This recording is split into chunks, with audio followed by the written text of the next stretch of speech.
this giant box was outside my door today, and I'm super excited because inside of it is my new replacement monitor, which I'm going to replace these two monitors. Going to keep that CRT, which I absolutely love, for live streaming and gaming and things like that.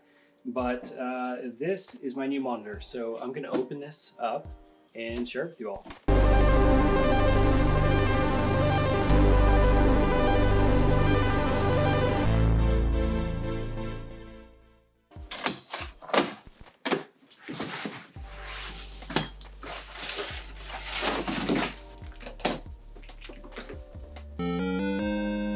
So this is it. The box is bloody huge, but as you can see, it is a 34-inch ultra-wide Acer Predator. It's the brand new Acer Predator that just came out this year, 2021. I'm super stoked to have been able to get my hands on this because, as you all know, getting tech at all, like anything this year, even last year in 2020, has been absolutely insane for a myriad of reasons. But yeah, I'm super excited. I'm gonna crack this open. This is not going to be a review. At some point in the future, I am going to talk about all the different features of it because it was exhausting. I went through, for 2 weeks, am I gonna do a VA? Am I gonna do an IPS? What features do I want? Which features do I need for my video production work and all that type of fun stuff. But we'll get to all that in due time. Right now, this is just gonna be an unboxing, and I'm gonna talk about overview of the monitor and show you some cool features of it. All right, so I also realized that I have like next to no space to properly open this thing. So I set up a table. So let's get into it. Super worried when this came because I did order this from Amazon, and of course the box was partially open when it arrived and there were big holes in the box and stuff, so I'm really hoping that this is okay. But I mean, they pack these things pretty well, so fingers crossed that everything's okay on the inside. This is also the first time I'm going to be upgrading to 1440p, which I'm pretty excited about.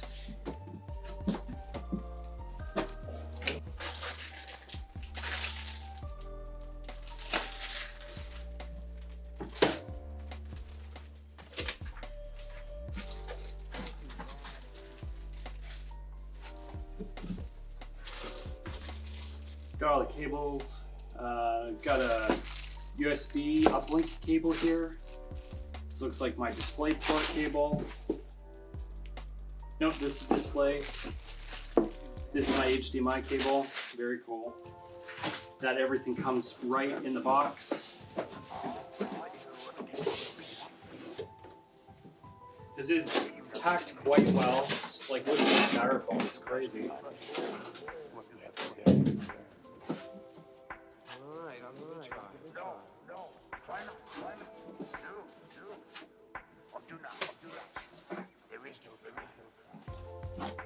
All right, I'm actually gonna have to put this on the floor.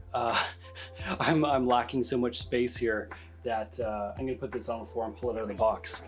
But so far I'm pretty impressed with how well it's been packed, and came with a bunch of cables, which is great. The USB, the HDMI, the DisplayPort, all the stuff you need.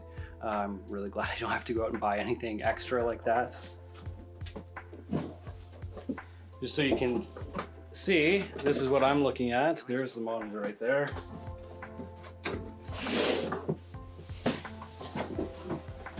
Pretty exciting.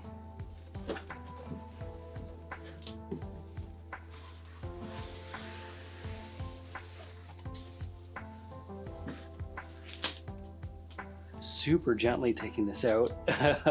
Autofocus is not on right now, so I'm probably a blurry mess, but oh.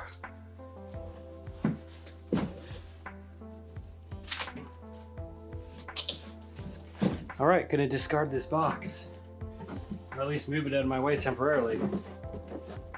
So yeah, this seems to be packed pretty decently, which, you know, is alleviates a lot of stress.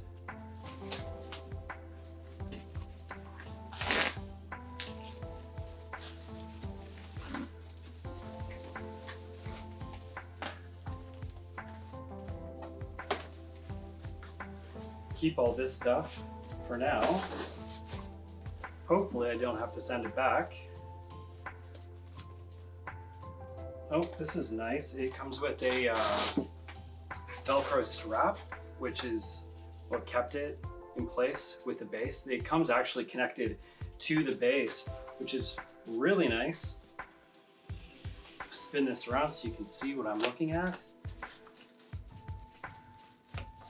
What I really liked about this too is the Acer Predator has a really nice solid base and has a lot of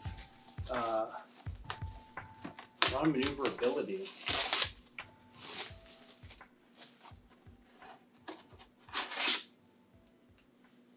Don't need that. It's taped up really well.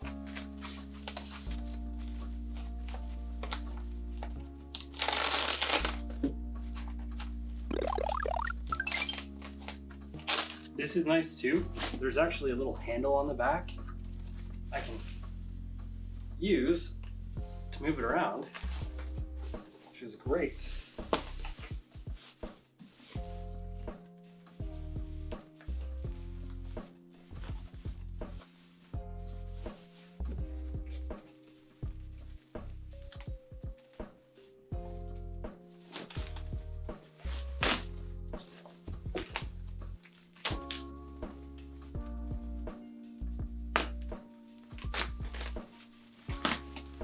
It took a little bit of work, but I'm really glad that it was packed so well. Yeah, so here it is. I'm going to bring the camera in a little bit so you can see it a little bit better.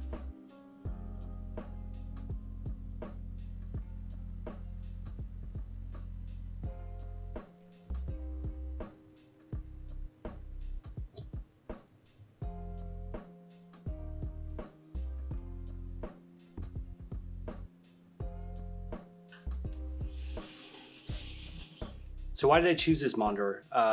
There's so many monitors on the market, but this monitor I chose because it's NVIDIA G-Sync capable. So it's going to play well with my 3080 in my new computer build. It's an IPS screen, so has a wide color gamut, DCI P3 of 98%. The HDR on it is only 400, which really this is not an HDR monitor by all accounts. It doesn't have local area backlight dimming in it. So it's really not an HDR monitor, but that's okay. I don't really want it for that. It's curved. I think it's a 1900 R curve, so it's a pretty gentle curve, not super aggressive. I think the Samsung, what's the newest G9 Neo, I think, has a pretty aggressive curve. So this is going to be good for me doing my video production work that I do, and working on podcasts and doing streaming and stuff like that. But I do game on it. I'm going to game on it as well, right? So I do stuff on Twitch with my Extra Life Children's Marathon fundraising for my local children's hospital. Cool thing about this monitor is that it overclocks up to 180 Hertz. So coming from my old panels behind this one, I have two Dells. I used to have three. I replaced the far left one with the CRT monitor last year and never replaced the flat panel again. Anyways, the one that I do most of my work on is an IPS panel. The one beside it is a TN. They're both 60 Hertz monitors. This is going to be a night and day difference. I'm super excited to look into that and play with it. It's advertised to have a 0.5 millisecond refresh. I'm gonna have to test all that out. It has a bunch of different settings on it. You know how it is. Usually the marketing overreaches with its claims, and then there's always like ghosting or artifacts, overshoot, stuff like that on a monitor. People don't really like, but I'm gonna be pretty chill with my gaming on it. One feature that I really am going to enjoy is the picture by picture, and I'm gonna explain more on that in a later video. I'm gonna show you guys how I'm going to set up my streaming for my retro consoles on Twitch when I'm doing the children's hospital fundraising work that I do. But yeah, this is pretty cool. Has a lot of, it goes up really high, which I love. I have my monitors, my old monitors on the desk right now on a 3 mounted monitor arm, which is great. Don't have to worry about that on this. This base is super minimalistic. Yeah, has a lot of tilt. I don't know why you'd ever need this much tilt, but it has it. Swivel. Weird thing, a lot of monitors in this price point have really, really crummy bases. Some of them don't even tilt. So not a fan of that. And again, I was sitting between getting a VA panel or an IPS. And again, the panel that I'm used to working on, the little 23-inch Dell, it's an IPS, has pretty decent color on it. I'm doing video work all the time, so it's like, do I pay like double the price and get an IPS panel, or do I settle with a VA panel and then deal with you know, the color washout when you are viewing it at an angle? And it's just like, nah, gotta go for what's gonna work for my work. And yeah, for me, I was stuck between this Acer Predator and an Asus model that was pretty similar in specs, but I got a little bit of a better deal on this, and this one had a better base. So like I was just saying, moving your monitor around, depending on what you're using your monitor for. I use mine as a TV too, so like I'll set it up and I'll watch movies on it, I'll play video games on it when I'm not doing work, might do some yoga. So being able to move this around is super useful for me. All the buttons, typical joystick button on the back, all your options, presets. I'll get into that as well in a later video. Again, this isn't meant to be a review or anything like that. My battery's about dead, so I'm probably going to charge this up and then see how much time I have left. If I have some more time though, I'm going to replace the monitors that are on my desk, and I'll see about overclocking this. We'll see if we can get up to 180 hertz. Keep in mind, it's still on the old rig.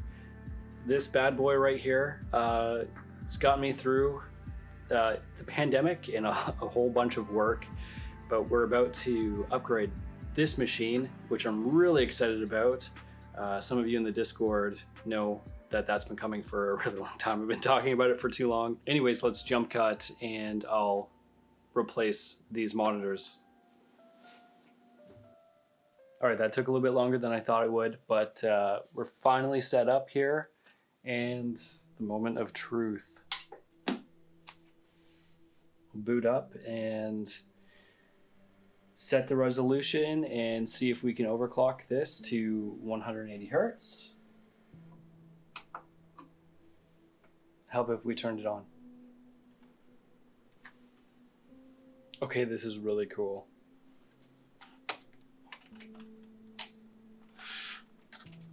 Booted to the desktop. Obviously, we're gonna have to do something with that.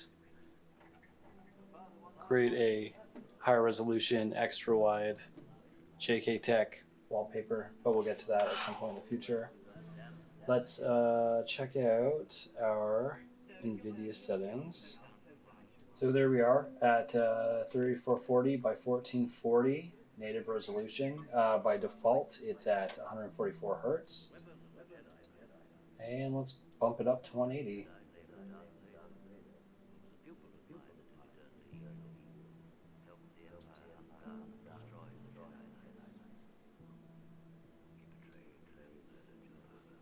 This is really wicked.